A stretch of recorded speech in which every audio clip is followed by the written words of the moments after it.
you may wonder, how did I actually get interested in pedestrian behavior?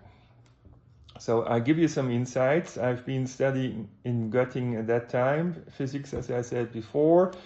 And then on the 17th of November 1989, something terrible happened. In the city, there were conflicts between left-wing and right-wing people, and sometimes the police interfered. So it happened on that day, and the result was that an accident happened, actually a deadly accident, and Conny Wessmann died. And this was creating outrage in the population of the city, in particular after some of the statements that been made. And there was a huge demonstration. I don't recall there was anything similar in the city before. And so there were, of course, the friends of Connie, and there were all the other citizens, one of them myself, and then there was the police, and it was armed.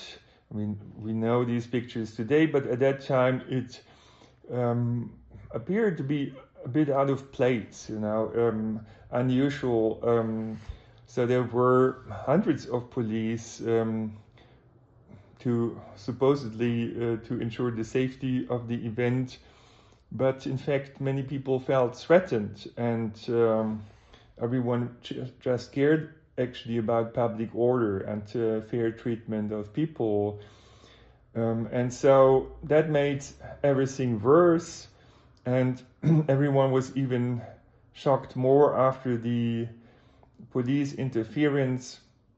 And so there were public debates, among others, in the Young Theater in Göttingen, and people were discussing about violence and peace and how to behave in this situation. And the frustrating thing about it was that people were using the same words in different ways, so there could not be anything close to a consensus as a result of this.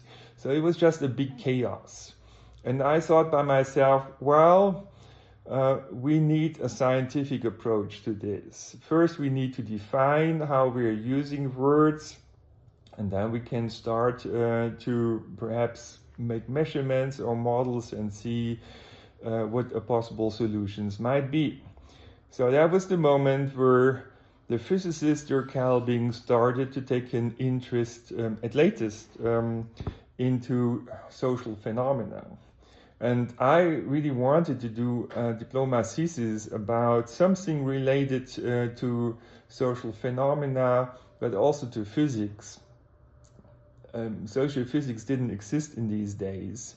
There was no scientific field really. There were very few people like Elliot Montroll and Wolfgang Weidlich who've been working at the interface between physics and social sciences.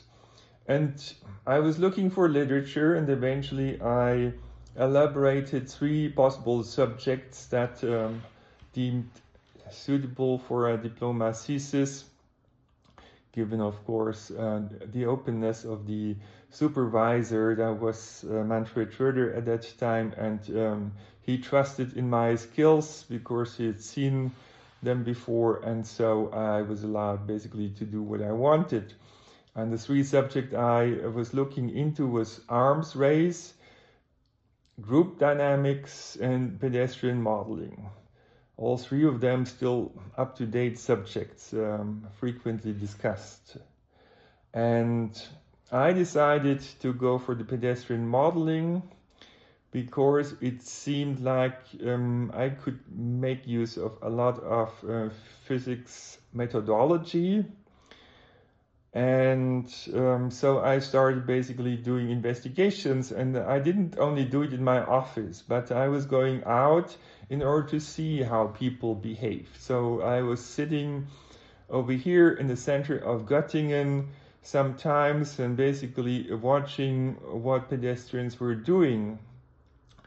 And I also took pictures. At that time, it was also not that usual to have photographs as an appendix of thesis, but I did that, and you can see over here, it's not very good pictures, but you can perhaps see something interesting in there. What you can see is that there's a phenomenon called lane formation in pedestrian counterflows. So people are not just walking in a mixed way when there are counterflows, but people tend to walk on one side. And then on the other hand, I noticed that flows around obstacles somehow also reminded of flows of fluids around obstacles. And that is what basically inspired me to take a gas kinetic and fluid dynamic approach in my diploma thesis.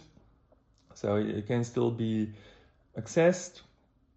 And this diploma thesis actually started a lot of the things that I continued doing later on. And in the beginning, it was the problem that some people did not really consider it physics, because it was not about that matter, but it was about people.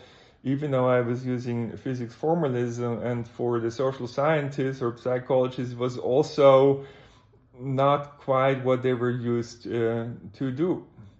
And so, you know, it started like people didn't know what to think about it. And eventually it became a field. And people all over the world eventually were doing this kind of research. I think hundreds by now, if not thousands. You can see I was also developing, let me see, force equations already at the time, and I was already doing computer simulations. But computer simulations were very difficult to do at the time, because computers were by far not as advanced, and memory was very limited. So we had to use basically the memory of the computer screen in order to do the computer simulation. So in a sense, I did GPU computing even without knowing that later on it would be a very usual thing. And as you can see over here, there are, again, lanes of uniform walking direction. So people in many countries in Europe actually are keeping on the right-hand side. That's not everywhere throughout the world. In Japan, for example, I remember people were walking on the left-hand side. And it doesn't matter whether it's left or right. What matters is that there is some coordination going on. So I found that interesting, and after me also a lot of other people found that interesting. Before my work, not many people paid attention to it. It was basically transportation planners who wanted to calculate capacities and wanted to know how many meters of sidewalk do we need. But I was taking an interest in dynamical phenomena, in particular self-organization phenomena. And so the question was, how do collective patterns of motion come about? And how important is psychology and sociology to understand the phenomena? And these kind of questions are still being debated with some controversy. And we'll see that actually there are different things that matter. And physics is more relevant than people would probably think. But of course, there's also psychology and sociology in play. So one of the phenomena that I was interested in the beginning was the lane formation, and I was looking at situation of two people trying to walk around each other, and they could go either left or right.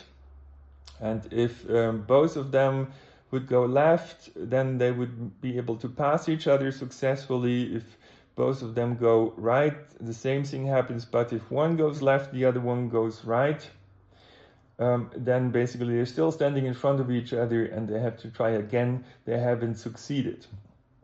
And Yes, I've been studying this since my diploma thesis in the 1990s. The first publication was in 1991, and further follow-up work was in the following years.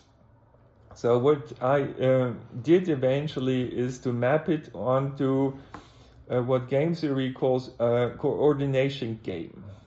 So in that coordination game, we have two players and two behaviors, left or right, as I mentioned before, and only when both do the same thing is there a success.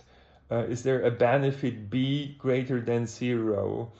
If one pedestrian does one thing and the other pedestrian does the other thing, then they're still standing in front of each other. They haven't succeeded, so there's no success, 0 payoff, okay?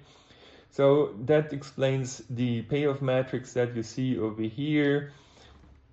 And then there are so-called game dynamical equations that are also known in evolutionary theory that can be used to describe the dynamics in a collective of people. And so if we put the payoff matrix into those equations, then eventually we get the red equation on the bottom of the page. And then the question is, what does it tell us? What can we learn from it?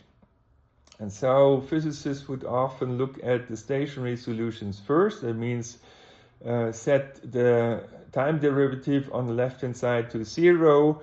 And then it turns out there are three solutions, stationary solutions. One is p equals 1/2.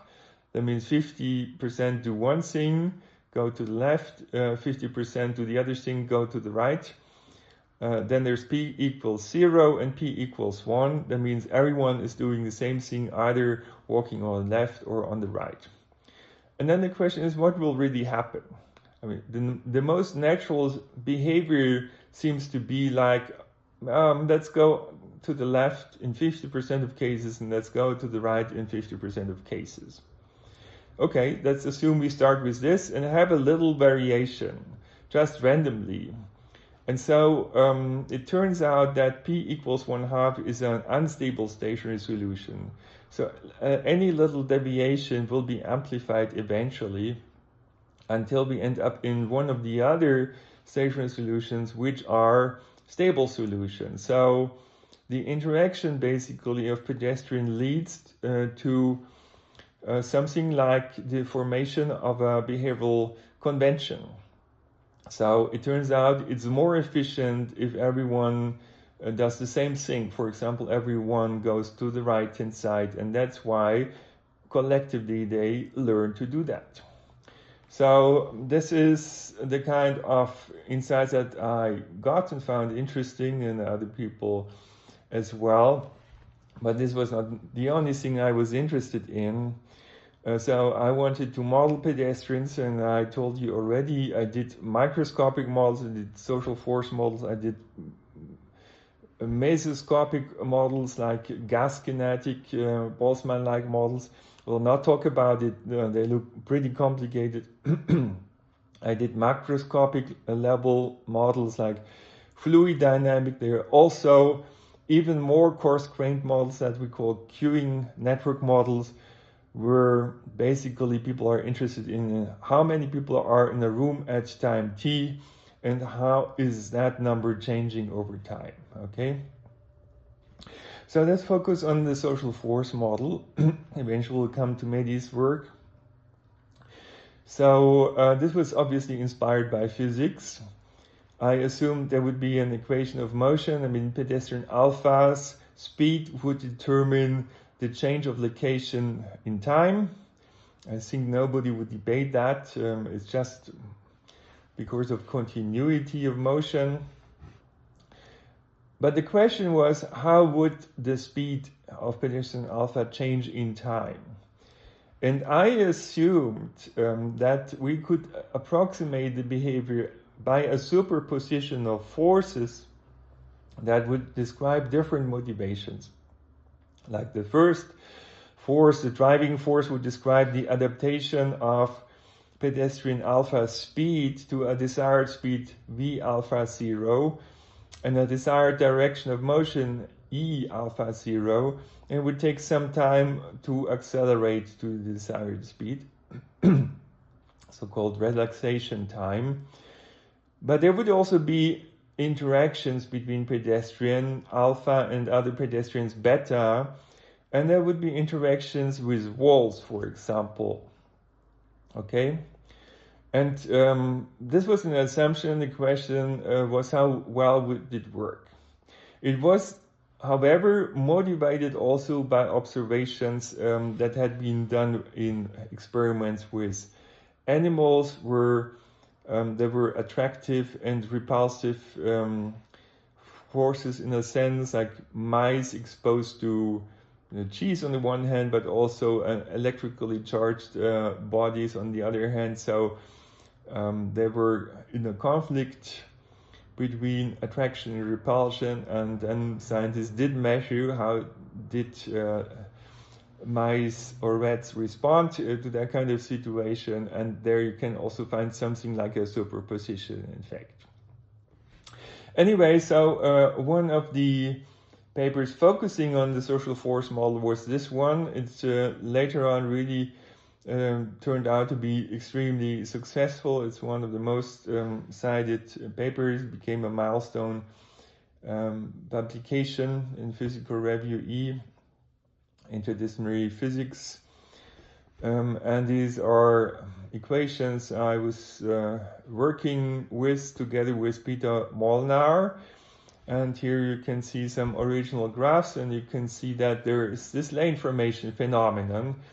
Here we see several lanes, not just two. As far as I recall, we were assuming symmetrical behavior with regard to the left-hand and right-hand side. I mean, there was not a preference for one side. And so if there was this lane formation phenomenon, it would be surprising. While if there's a preference for one side, lane formation, I think, is not very surprising. So here is also a pretty old computer simulation that we did, and still showing it because this is how our research started. And so basically qualitatively it was possible to describe observations that had been made in the real world, the lane formation phenomenon, and it starts often with many lanes and eventually it ends up with a few lanes, just 2 lanes typically, after a long enough time. And this happened without assuming psychology, like at least not follow the leader behavior or anything like this. I won't exclude that people to some extent may have that, but the interesting thing was even very simple assumptions about the interactions between people would lead to the self-organization of lanes, and that was, as I said before, observed in reality. Then also we were interested in what would be happening at doors or bottlenecks, and we found another interesting collective pattern of motion, namely oscillatory flows. So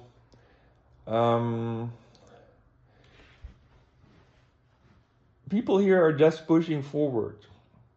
And it turns out for some time one side manages to occupy the door, but then more and more people accumulate on the other side, and so they push harder and harder, and that allows them to turn the tide. And this way, basically, we get a self-organized oscillatory flow. It looks like there is a traffic light organizing this, but there's not. Although this self-organization happens without the need of laws, without the need of enforcement, there is no police, there's no traffic light, nothing. It just happens by the interaction, nonlinear interaction, in fact, between those oversimplified people. And then there is another interesting observation was made by Japanese colleagues. There was stripe formation. So if two large crowds of pedestrians are trying to walk through each other, it's very difficult to think of a solution, but pedestrians basically find the solution even without having to think much about it. And apparently they made this observation at the most famous intersection in the world for pedestrians. This is the Shibuya crossing in Tokyo. And so we were also trying to simulate this. And now basically the interesting thing is the model we're using can simulate several phenomena without having really to adjust parameters each time to make it happen. So we have a simple model, as it turns out, with very few parameters, and those settings would basically describe several collective phenomena of motion, several self-organization phenomena. And you can see over here the stripe formation. So people are walking within the stripe sidewards, but the stripes move forward. So this way they can cross the stream without even stopping. It's pretty amazing. And as I said before, it does not require higher logic, sophistication, a lot of computing power. It's really simple nonlinear interactions. And in fact, most of the time when we work, we don't think much about it. We do it more or less automatically. We have learned it at a young age, and then basically we don't think much about it anymore. So I'm skipping those take-home messages. The interesting point here really is that we have different kinds of collective patterns of motion. And so I wanted to do other things, got interested in game theory, migration models, opinion formation and stuff, but people really pushed me to keep studying pedestrians. And so I was continuing, even though some physicists, at least at that time, were still finding things funny. They found it funny until I got a paper published in Nature, and then they knew it was a serious thing. It was successful science that a lot of people would take serious, and so this really changed the perspective on the entire field. Actually, it was only becoming a field by this, because a lot of people paid attention, a lot of people were doing similar stuff, and that made it a field eventually. So I was interested in trail formation as well. I observed this even from my office window, and then I've gone out into the fields again and tried to find many cases of trails and tried to find characteristics that they shared, and I was taking a lot of pictures and so on. And eventually Frank Schweitzer was joining this collaborative research project that I was employed in at that time, natural construction. So it was bringing basically architecture together with biology and with physics. And they were studying, among others, trails of mice and perhaps also ants. At least Frank Schweitzer and myself were taking an interest in modeling the pathways of ants. And here is a publication. And I think this made eventually Jean-Louis Denneborg interested in my work, and also Guy Terola interested in my work.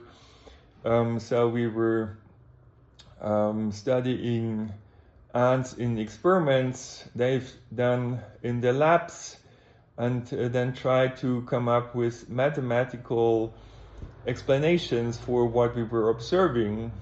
the interesting thing was that typically ants were taking just one pass, but if that pass was in a danger to get overcrowded, they would start using additional paths. In this way, they could actually avoid traffic jams. So even though ants are considered to be not extremely smart, they're smart enough to avoid traffic jams. So, and it's again based on local interactions, nonlinear interactions that are very simple, but make the crucial difference and make them collectively behave in a very efficient way. And this is when Mehdi Moussad came into play. I think he was a student of Guy Torella at the time, was interested to join my team. He came over, but he had a very different perspective. He had a biology perspective, was also very much interested in social sciences and psychology. And so we've written a couple of papers, which I'm not going to discuss in detail apart from one, but I'm showing you most of those papers we've done together, quite some papers actually. It was a very interesting and inspiring collaboration. So this one is about collective information processing and pattern information in swarms, flocks, and crowds, and it looks into observations that can be found from fish schools actually to behavior of people, not only pedestrians, but also how people behave in social settings and also in social media. And eventually we were doing an experiment. Actually, it was the French team that was doing the experiments.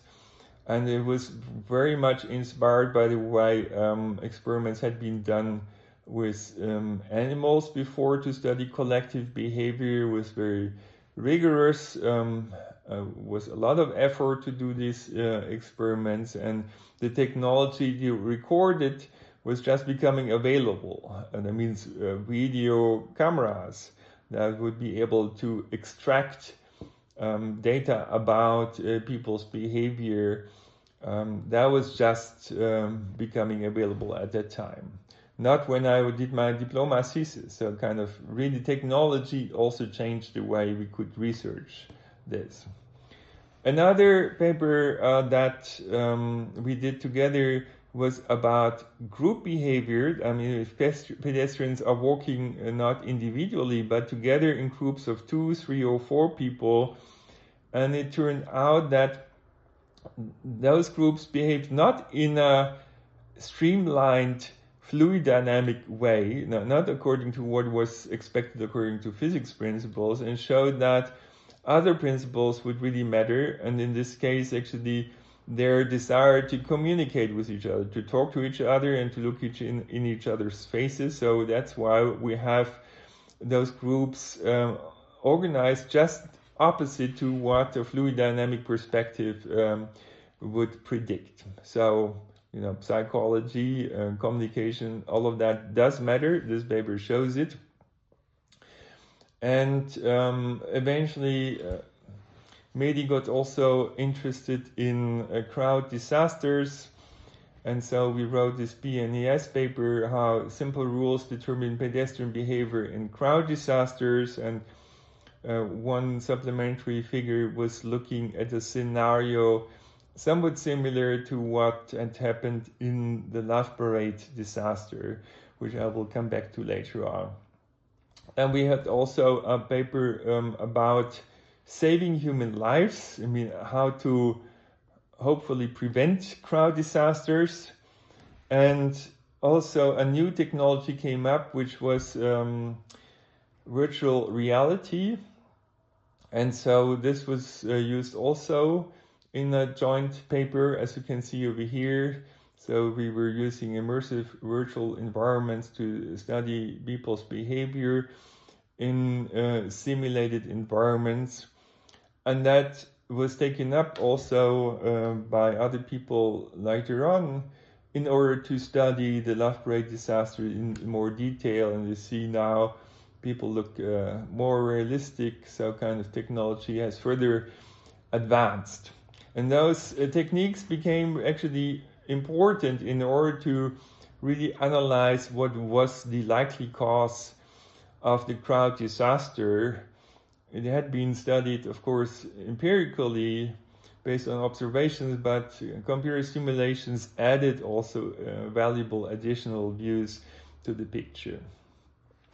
So the paper I want to focus on is this one, where we have taken a data-driven approach in a sense. That was not possible before. Now, before it was very difficult to measure pedestrians. Basically, what could be measured was densities and flows, but not really individual behavior and how exactly they would interact with each other. And that changed. So they did experiments with many people, controlled experiments. And one of these experiments was looking at individual people and how they were walking. And as it turned out, yes, they were accelerating pretty much as expected, according to this relaxation term that I introduced to you before. And there was desired speed of about 1.3 meters per second that was known before. And there are some additional oscillations which are due to the steps that people make. So it's not a continuous motion exactly, but we do it in steps. And all this can be seen, and can be seen because of the table tennis balls on the shoulders that allowed really to make pretty accurate recordings. So you see the up and down of the shoulder, and you see that also in the measurement results on the right hand side. Okay, this was just the beginning, and then they did experiments with two people, one person walking, the other person standing, 50% women, 50% men, and also experiments with two people walking. And they did that many times with many people, and eventually it was possible to get statistics about how people behave depending on the distance and the angle in which people were in relation to each other.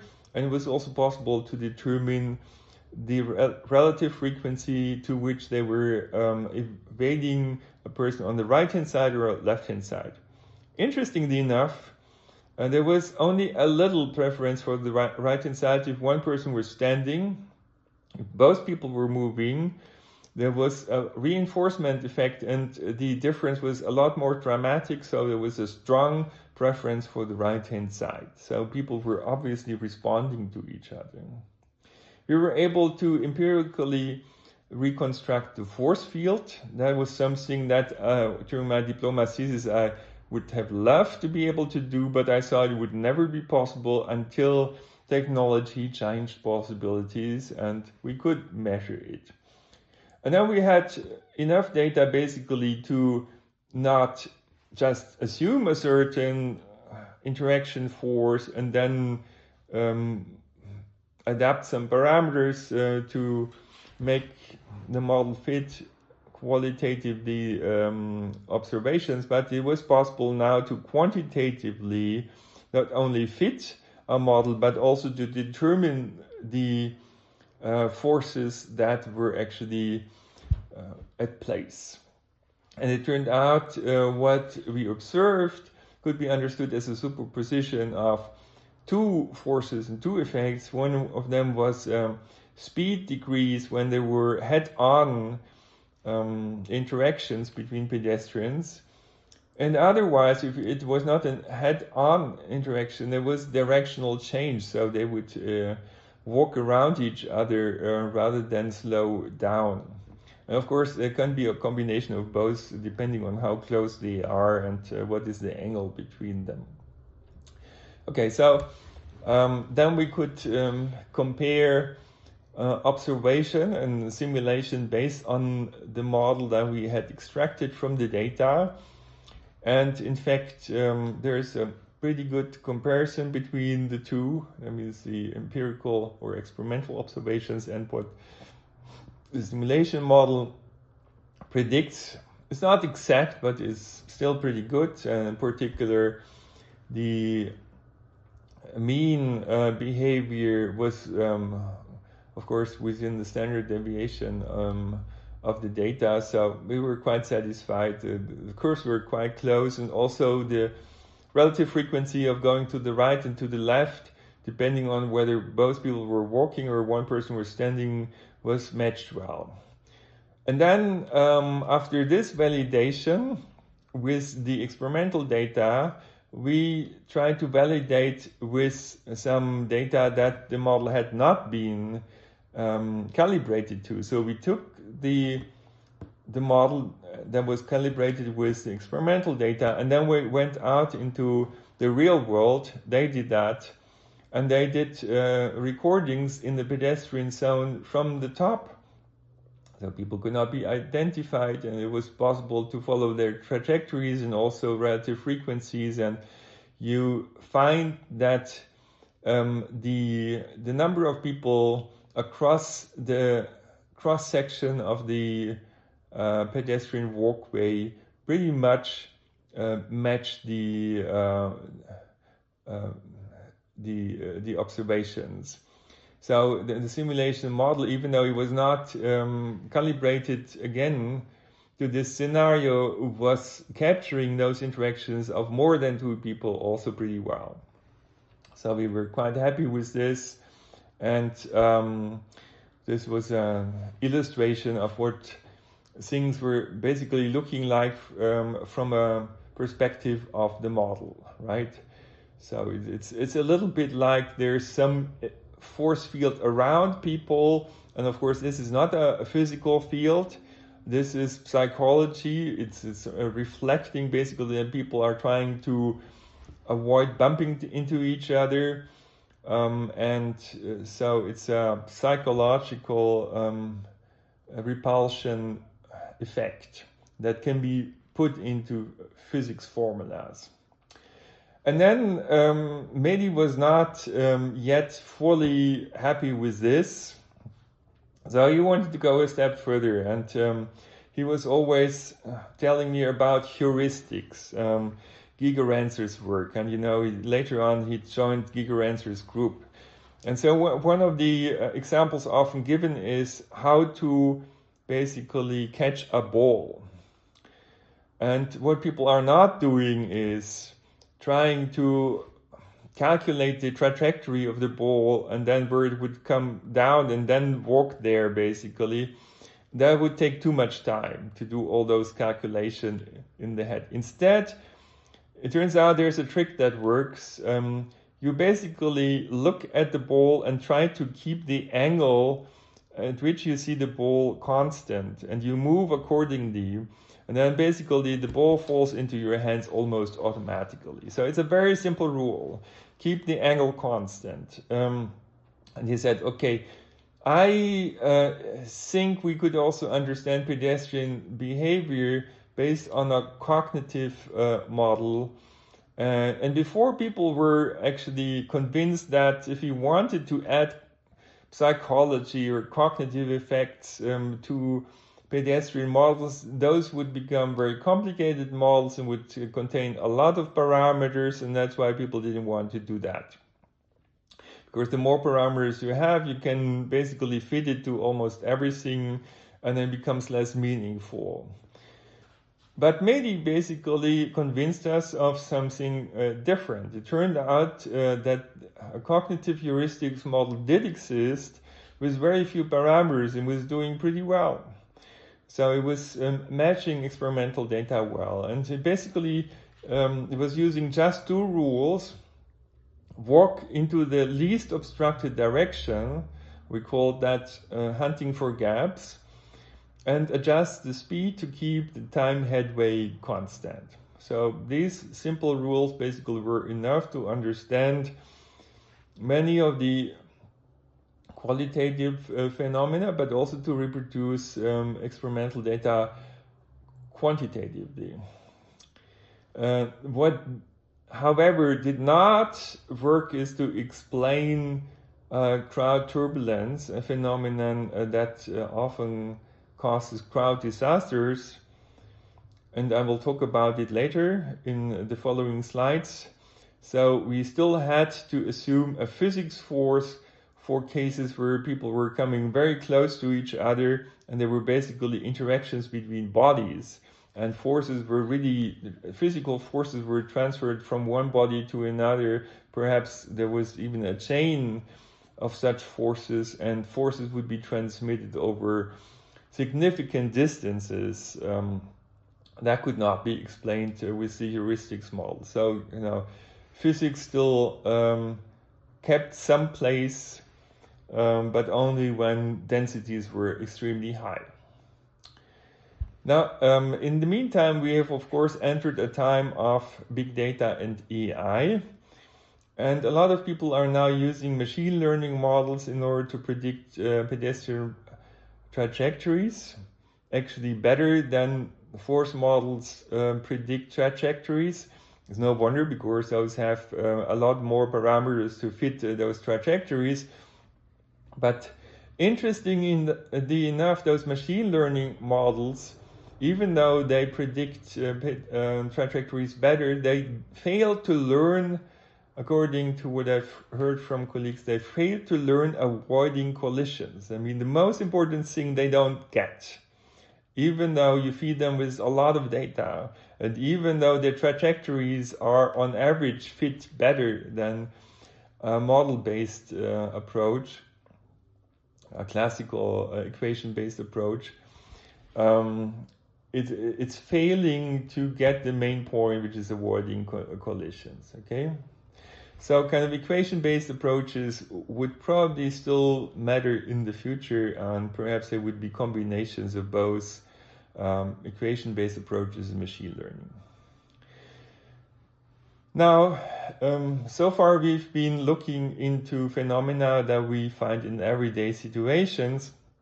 Unfortunately, sometimes crowd disasters happen.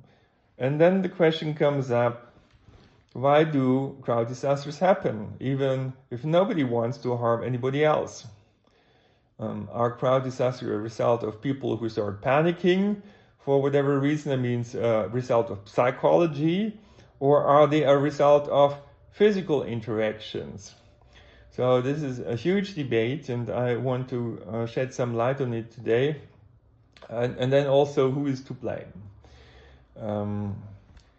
So when we read about crowd disasters, of course, we got interested in how to understand them. And the first approach that we took was basically assuming that people get nervous. So the fluctuation around their average behavior would become larger.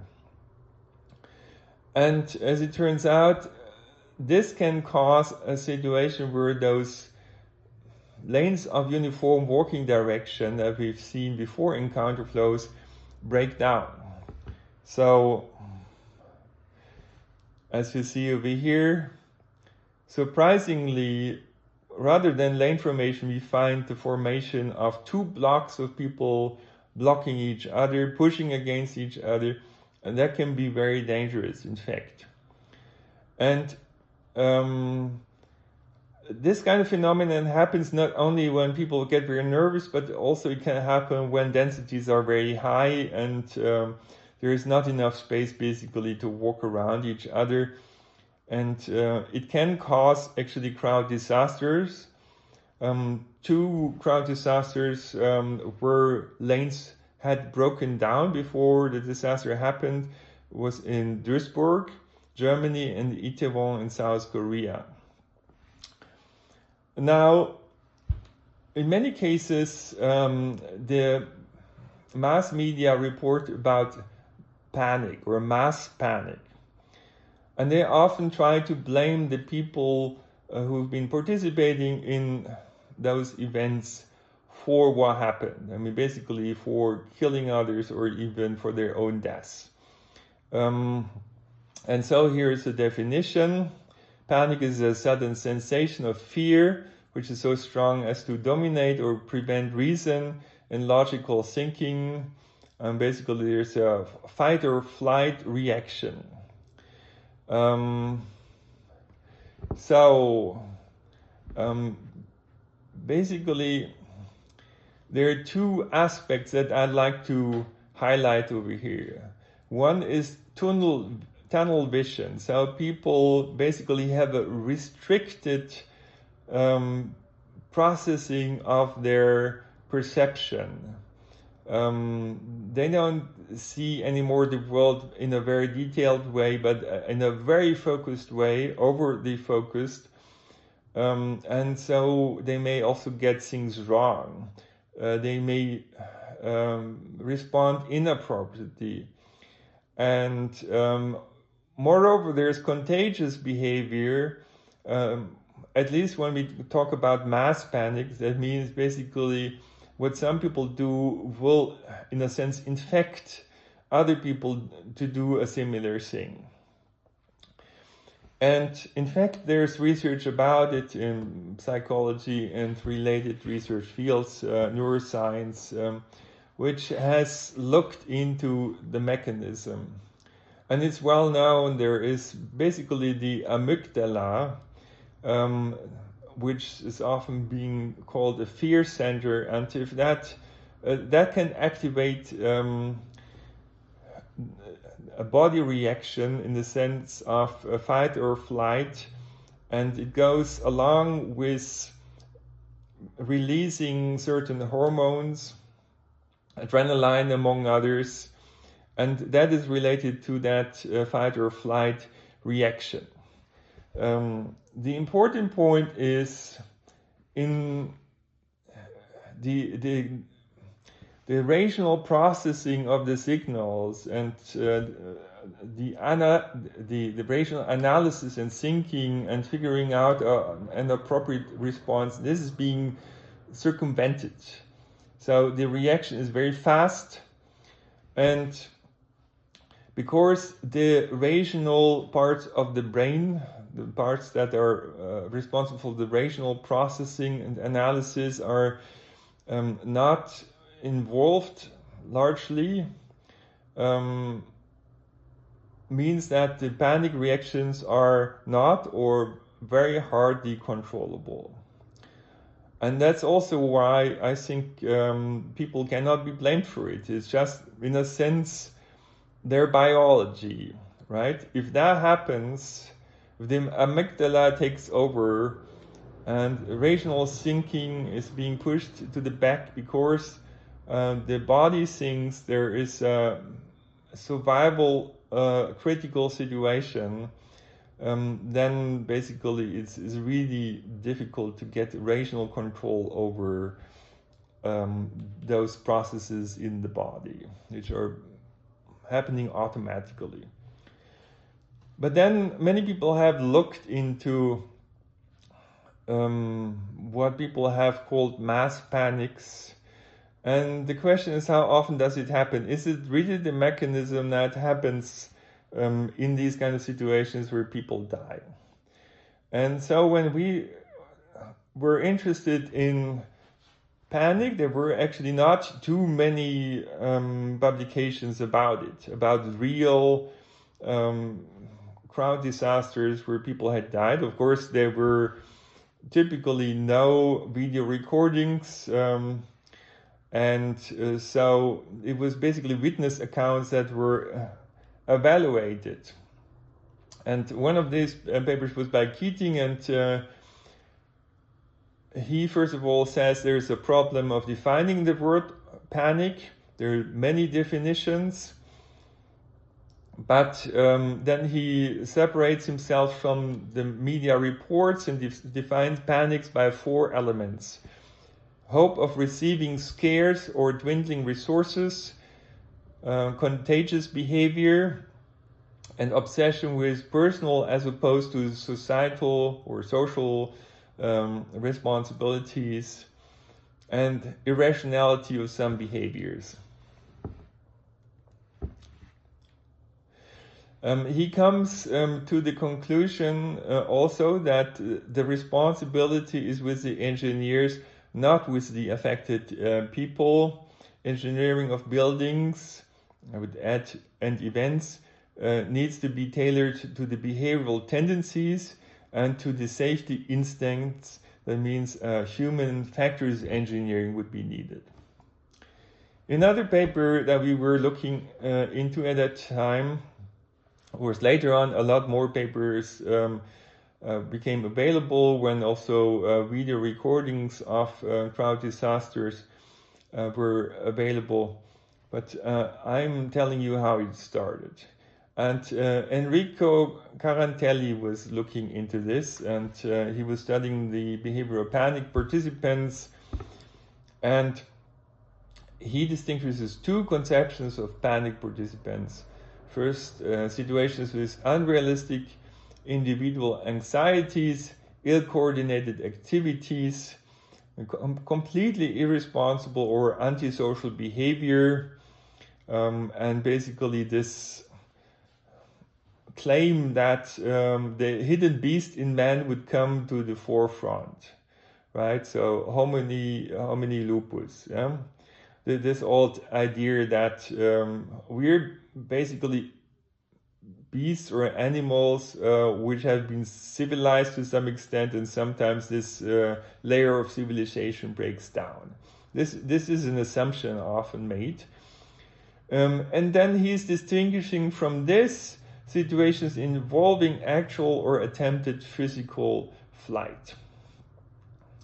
Quarantelli then goes on, based on his own investigations, and questions the features of definition 1 at great length, while he admits that they may sometimes occur. So in other words, he says physics is actually what matters most of the time, but sometimes psychology is also of importance. So according to Quarantelli, collective maladaptive behaviors occur rarely and almost always because of the presence of physical barriers. Quarantelli further believes that the panic participant is non-rational. Panicky reactions are non-social, but then he finds, and that's the definition basically of panic, but he finds that a once socialized person, even under extreme stress, does not regress to the brute level of the beast, but rather shifts to an individualistic solution of the crisis, while continuing to use socially learned modes of responses in the process. So in many cases, in fact, people, even under very stressful and dangerous conditions, try to help each other. Then we also had a look at this paper by Johnson on panic at the Who concert. And he concludes, based on his analysis, that panic is a rare form of crowd behavior. He discovered a wave effect. Some people being pushed to the concrete floor. Many people reported to have helped, however, and have received help. Norms did not collapse, and there was altruistic behavior, but that was not universal. There was selfish competition, at least in some places. Pushing was a great problem. Now, summarizing those three publications, all three authors, Keating, Carantelli, and Johnson, question the reports on relentless, asocial, degraded, non-human behavior in situations framed in the media as panic or mass panic. While non-rational and non-social behavior may occur, rational and social behavior does not get lost entirely, and comparisons with animal behaviors appear to be misguided. However, the authors acknowledge fleeing from a perceived threat or entrapment does occur. They report pushing in dense crowds and problems resulting indoors.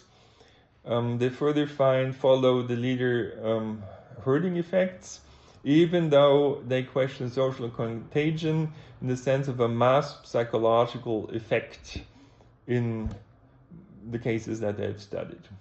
So overall, crowd disasters are often called panics, but that is questionable. But situations of collective flee and issues in crowds of pushing people are confirmed particularly in cases of perceived dwindling resources or physical obstacles and bottlenecks. Okay, so this was basically the knowledge that was then guiding our further research about what people often call panic. We were focusing on escape panic, where also sometimes the word stampede is being used. And here are some of the scenarios that we've been studying. Situations of evacuation of a room with a narrow exit. Situation where people were walking slowly towards the exit or running and pushing. Situations where a fire would spread that would make people push towards the door. Situation with a pillar in front of the door. Situations with widenings, which were also a problem. So what we found was that there was slower is faster effect, or faster is slower effect. And when people were running and pushing, a clogging effect would occur sometimes where people were not able to exit a room for some time. Then again, a few people would get out. So basically it would be an intermittent outflow, but it would be inefficient.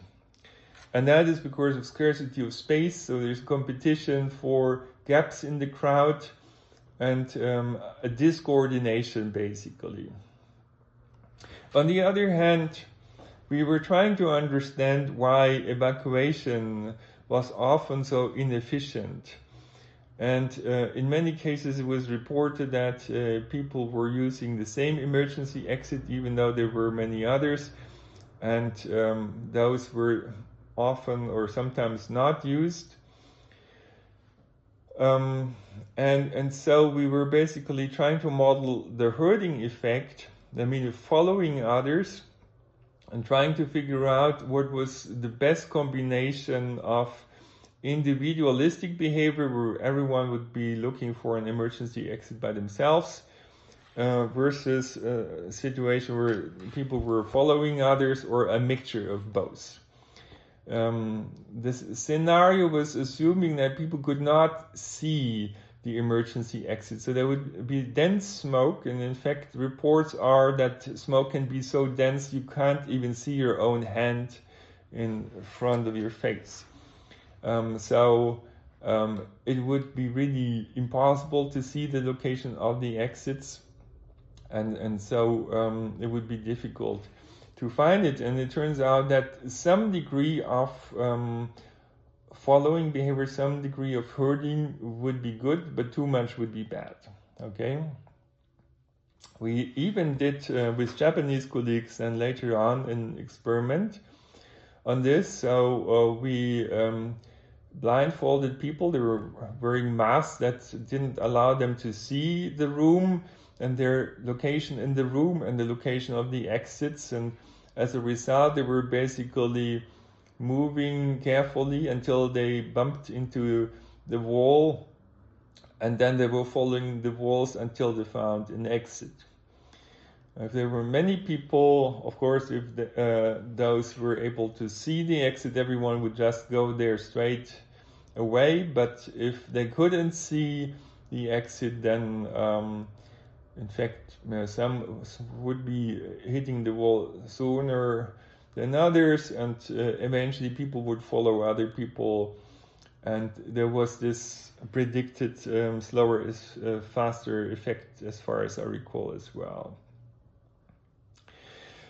Then eventually I had earned a name of a researcher who knew about crowd disasters. And when another crowd disaster happened at the Hajj back in 2006,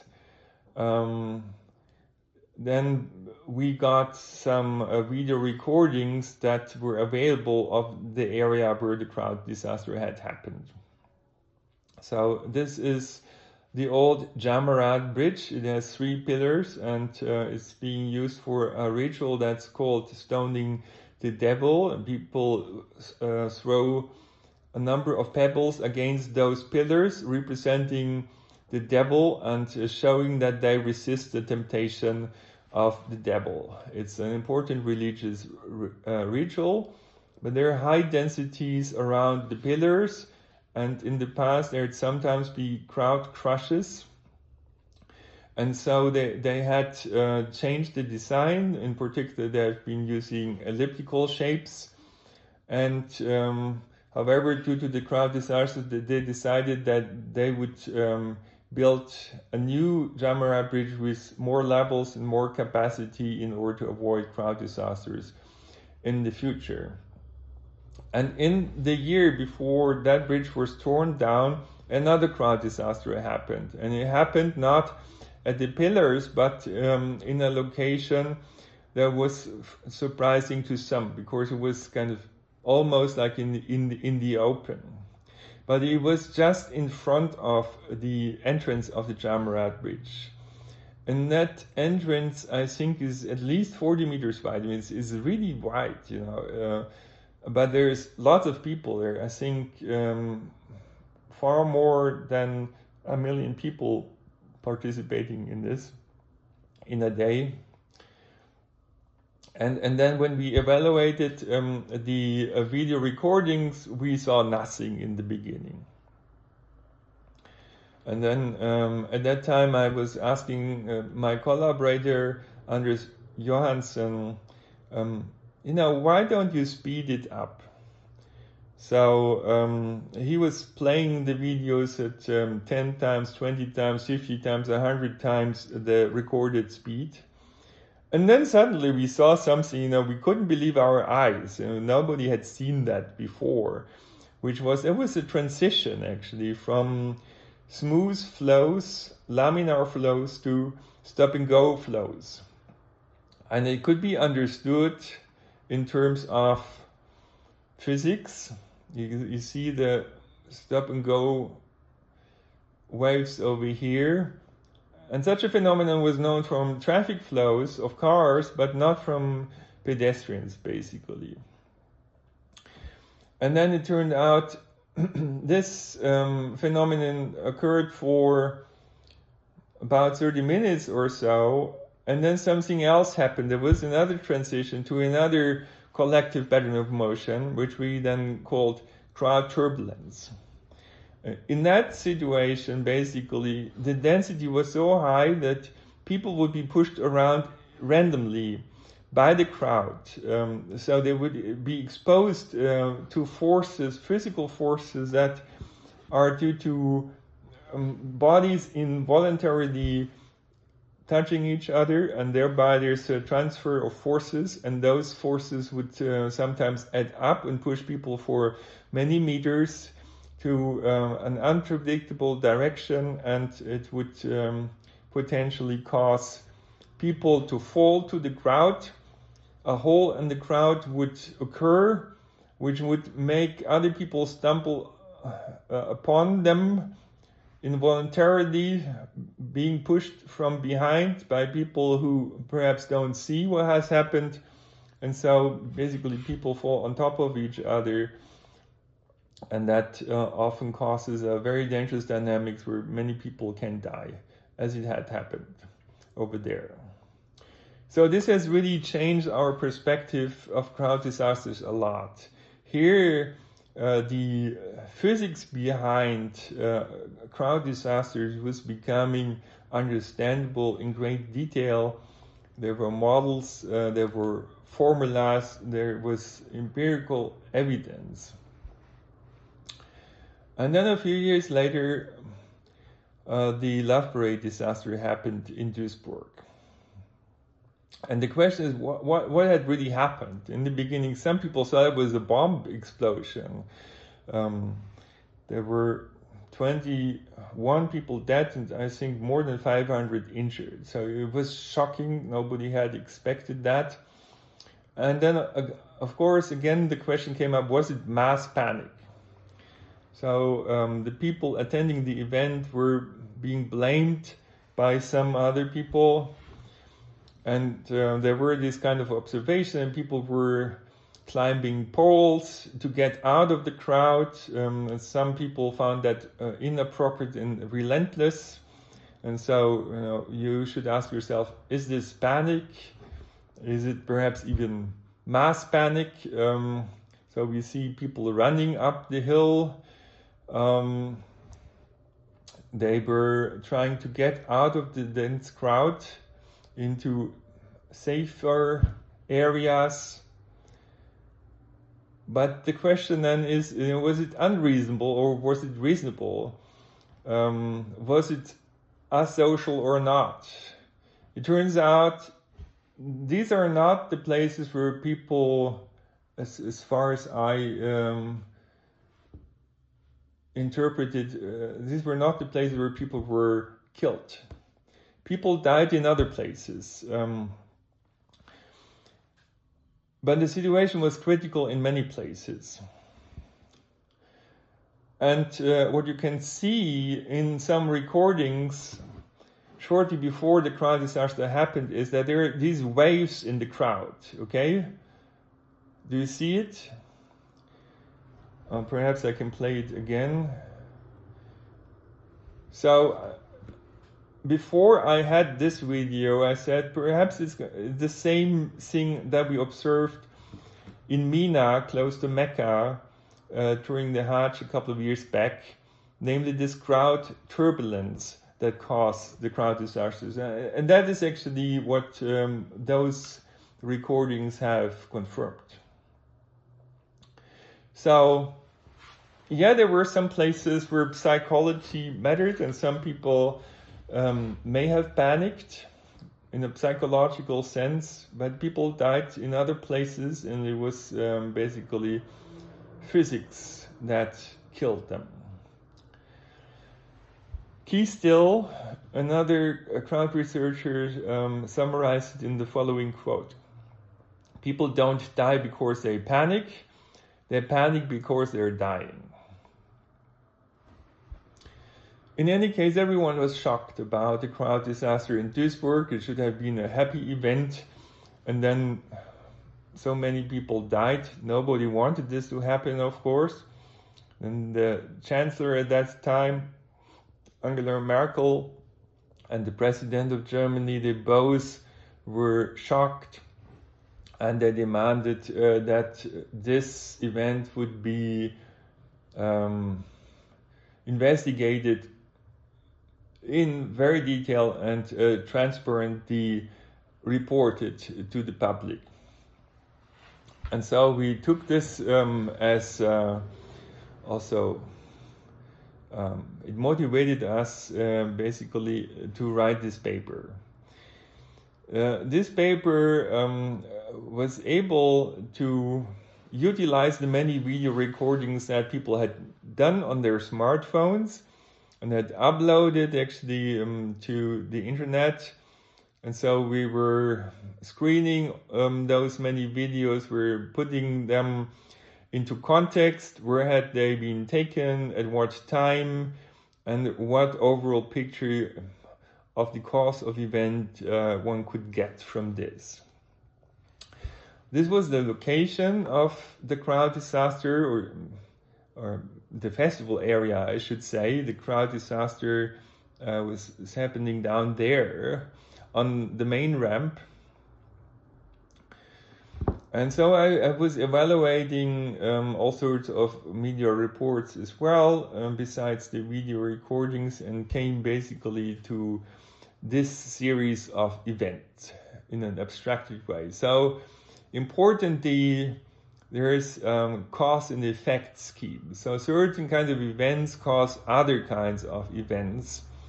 There's a domino effect or a cascading effect.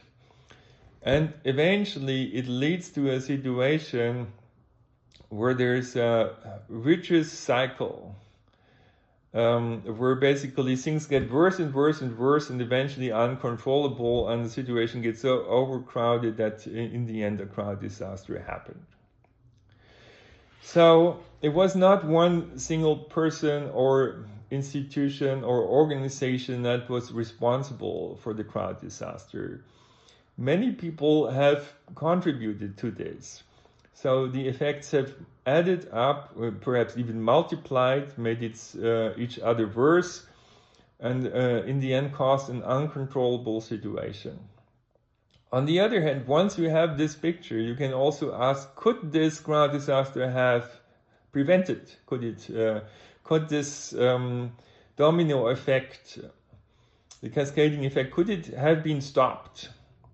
And in fact, all those errors are causal relationships, what causes what. And in principle, if you can stop those errors from happening, you can stop the final outcome.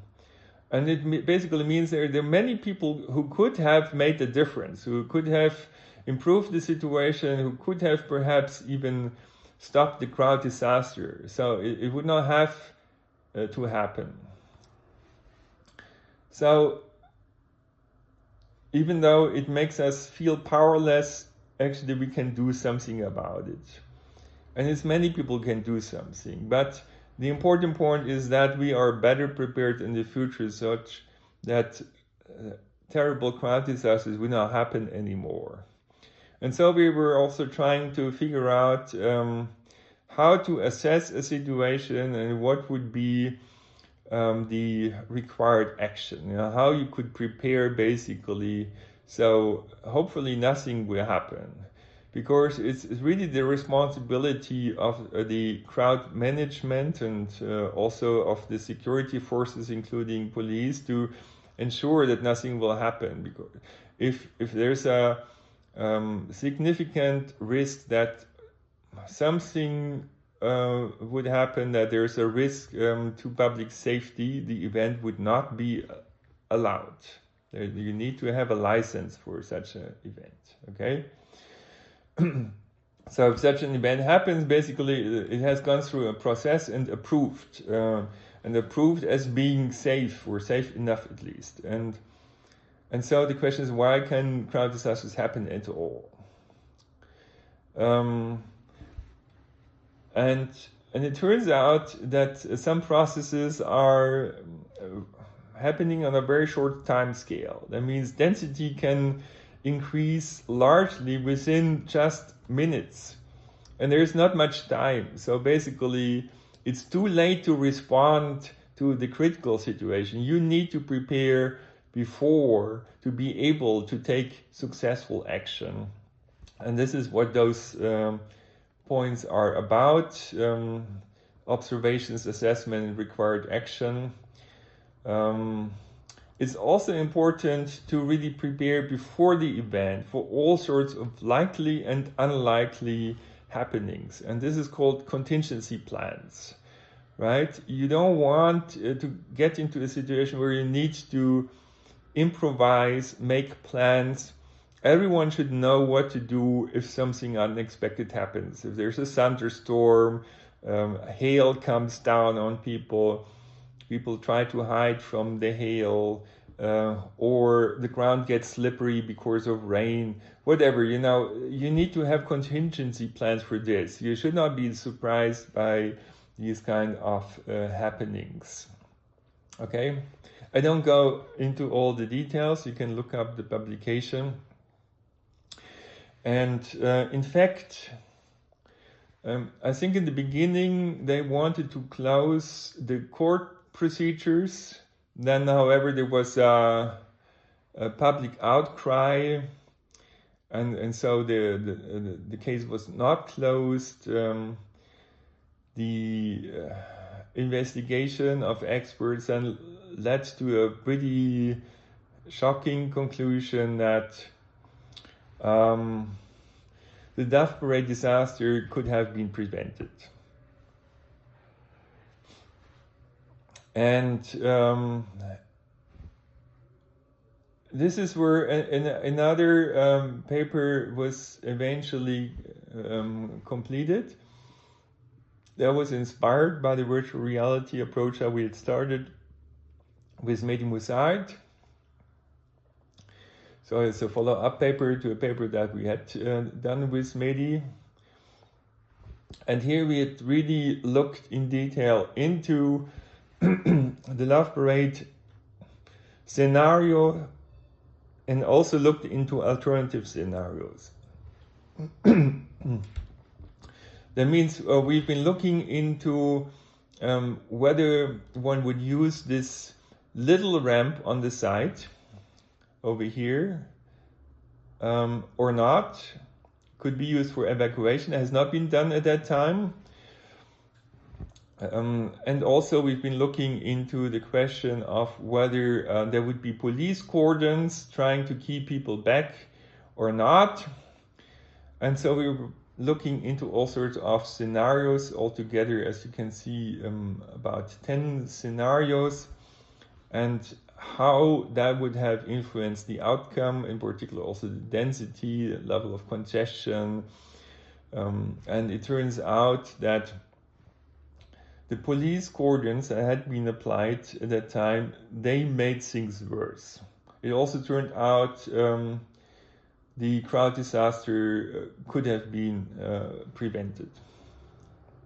And in fact, this has been around for some time, but never had the court ever even considered accusing the police for what had happened. Certainly, they did not do anything bad intentionally, but the plan didn't work out. So in the end, the court procedures were halted during the pandemic. The excuse was it could not be completed. And of course, that was very frustrating to the victims. There were no convictions for any wrongdoing. And I think this is not a satisfactory outcome. Only a totalitarian state is always right. In democracy, police and authorities can make mistakes. It's unfortunate, but it can happen. And then for the people to trust the system, it's important that the system admits that a mistake was made. So I'd like, in order to give you a bit more justification of what I'm saying, to highlight another disaster, the Hillsborough Stadium disaster that happened in 1989, as far as I recall. So basically, more than 30 years ago. And also over there, nobody was convicted, and still until today I can tell you this procedure is not over. In that case, eventually turned out police had also some involvement for the outcome, and procedures are still ongoing, and it's still creating political instability in the country. So you'll find a few days ago some news about this. So it's still going on. It's not completed. And I will come back to the political implications of crowd disasters later on in more detail. So for now, let me make an intermediate conclusion. It's physics that kills. Mass panic, contagious, irrational, socially dysfunctional behavior is rare. But it does exist. And that should be said as well. So you can see over here even bobbies running away in great numbers. And I have a couple of those examples where I think it's justified to speak of mass panic. One of them happened in 2005 at the Al-Aima bridge in Baghdad. And here basically there were rumors of an imminent suicide bomber. And when there were some shots in a distance, and people were thinking a bomb had exploded, so they panicked, and many of them were jumping down the bridge and were drowning basically. But it was fake narratives. People were nervous, and so they panicked when they thought there was an explosion. And of course, an explosion is a sudden event that where you would think flight and fight kind of response would be kind of plausible, like according to how the human brain works. And this is what has happened over there. Another instance where perhaps there was mass panic was over here. That was in Indonesia. And tear gas had been applied, and that was, of course, painful, and people were running away, and it caused a stampede, and many people were dying. It turns out there were, however, different things that contributed to the crowd crush. Locked gates had played a role. And in this case, even though it was back in 2022, the authorities have taken action. The police chief was sacked, and also some officials were actually jailed.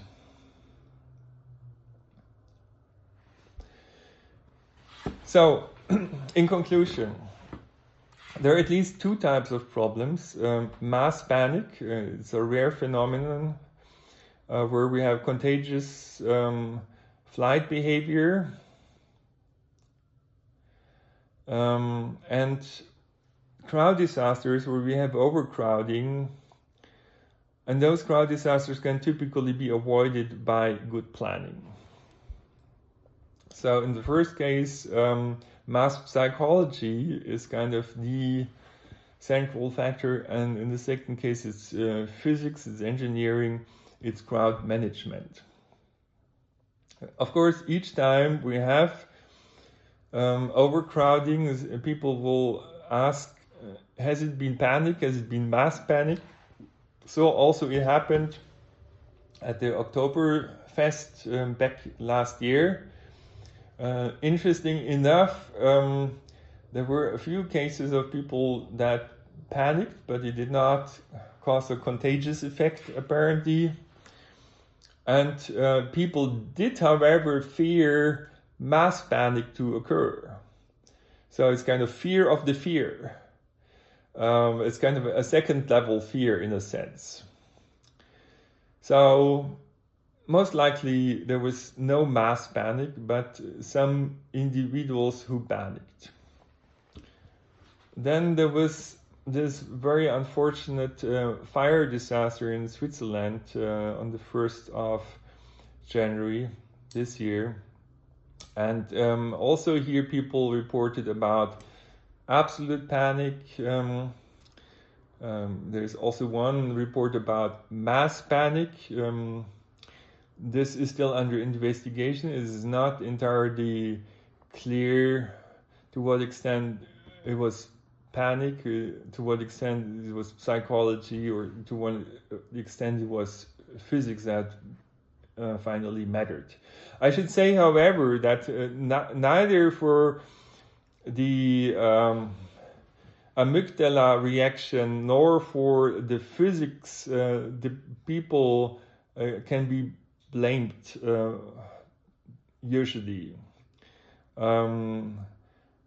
But it is basically bad preparation, bad planning, bad management of events or crowds that happen. So, it's certainly not appropriate to blame the victims for what has happened.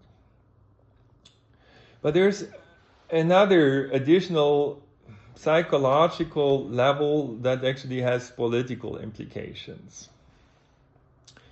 So let's go back to the Lavray disaster. So at that time, people were actually pushing the mayor of the city of Duisburg to step back.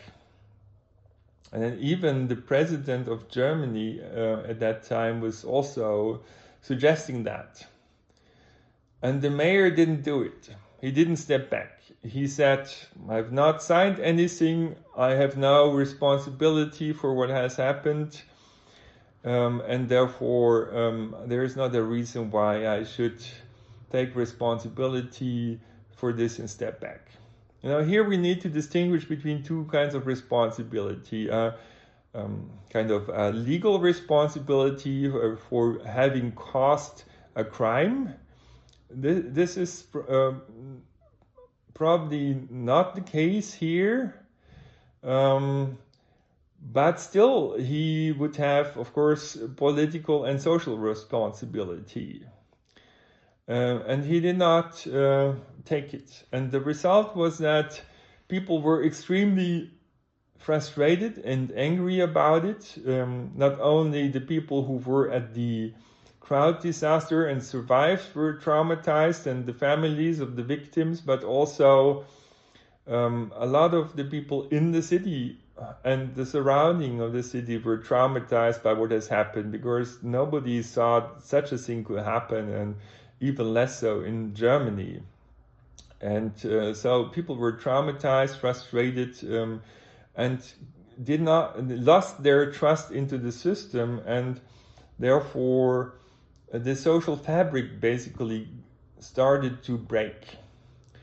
And so there was a loss of public trust, of social capital, if you wish. And for such reasons, it's really important that you have transparency and accountability, because otherwise we'll lose trust and we'll lose public support, and this is what has happened. And I've observed that in other cases too.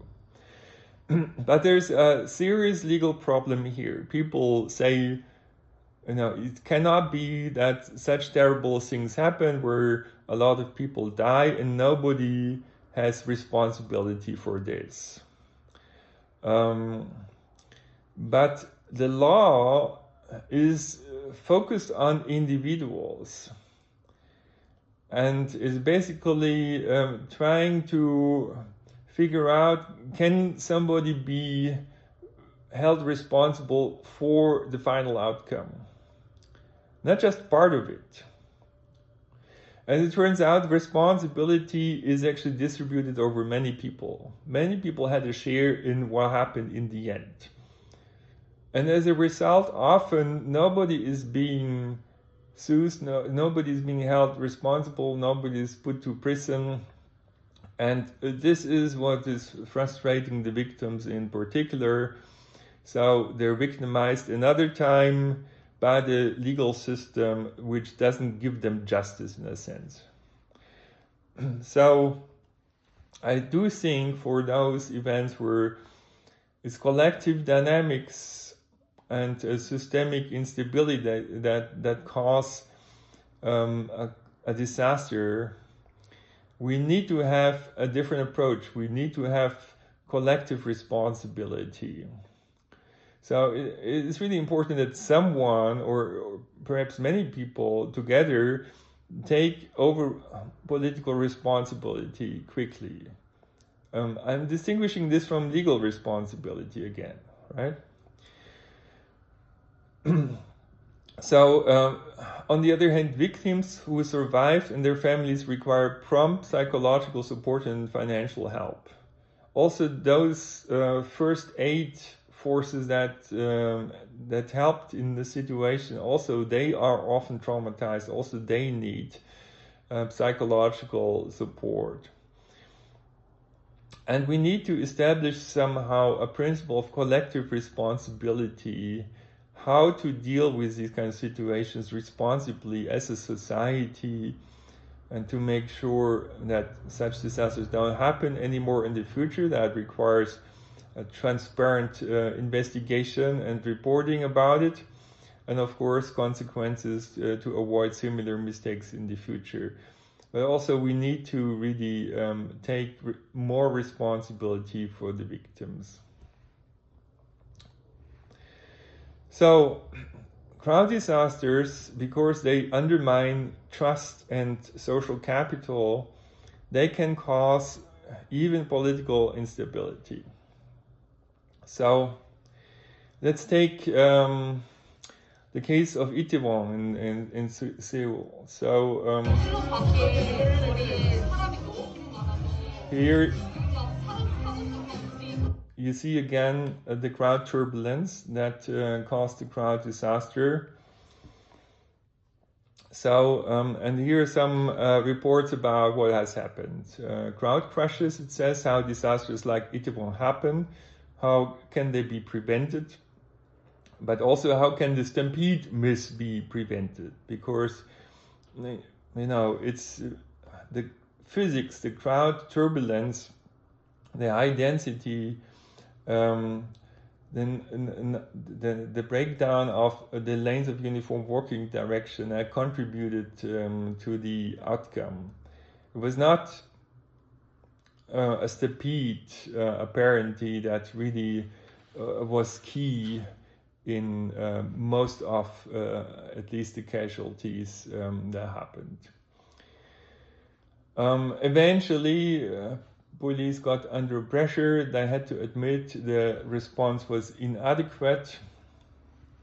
Also, then it got a step further. The presidential office was blamed for police failures, and the Minister of Interior, however, was trying to kind of not accept responsibility. So there was the quote, crowding levels were nothing more unusual than what we've seen in the past, and the police was spread thin due to multiple protests across Seoul. Therefore, we deem that the incident was not a preventable issue. And of course, the people were outraged by this, and eventually the parliament calls for a minister to be dismissed over the Halloween crash.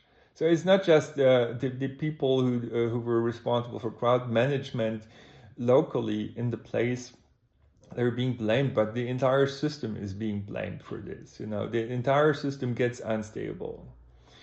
So that is the psychology, the mass psychology at play that happens.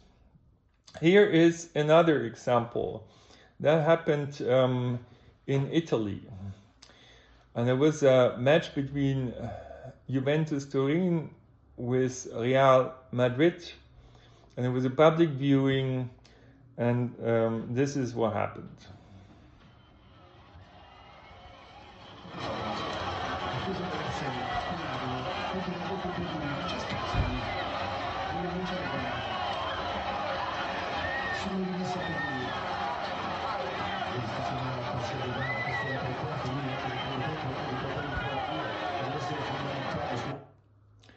So this looks like a stampede, right? And the question is, what caused it? It turns out there was something that sounded like an explosion, perhaps just a shot or a loud noise that people interpreted as an explosion or a danger, and so the fight and flight reflex was triggered. The stampede occurred, and actually more than 1,500 people were injured. This is quite shocking, and then the events unfolded the way that in the end the mayor of the city was not only forced to step back, but also she was put to prison, if I interpret it right. And what I read is really unbelievable. It's that this event was caused by a gang of thieves. And they caused this sudden stampede. And at least that's what's being reported over here. And they caused the 1,500 injured people, but the mayor had to pay for it because apparently the level of safety was not high enough to considered high enough for such an event. Of course, such things are very difficult to predict. And so now people are often suggesting to use predictive policing software in order to identify such kind of events. And then the question is that the solution? Do we just need more surveillance? Do we need to use AI to run on mass surveillance data in order to really be sure that public mass events will be safe? And I doubt that safety of these events can really be reached in this way. And also, I'd like to remind everyone of one thing that I've learned in an event in Tokyo in Japan in April 2015, and I was talking to a very knowledgeable person that knew a lot about problems of the world. And so we were talking about unsolved problems. The person was basically suggesting that by 2036 we would have super intelligence and kind of AI would solve most of the problems of humanity from then on, or earlier even. But there were two unsolved problems that he mentioned, and that was climate change and cybersecurity. So basically, cybersecurity is an arms race. Brings us back to one other subject that I wanted to study in my diploma thesis. It's an arms race, it's an escalation that never stops. And so no matter how much resources you put into this, it's never going to be enough. So it's going to exhaust your resources sooner or later, while the world will still not be safe. So I'm concluding now. Most risks can be avoided, fortunately, by good event planning, preparation, management, contingency plans, previous exercising, and so on. But not all risks can be fully eliminated, unfortunately. But we should eliminate those that can be eliminated with reasonable effort. Most of the risks can be eliminated. But as there's not the possibility to eliminate all risks, really, I think there is still a need and a place for silent heroes.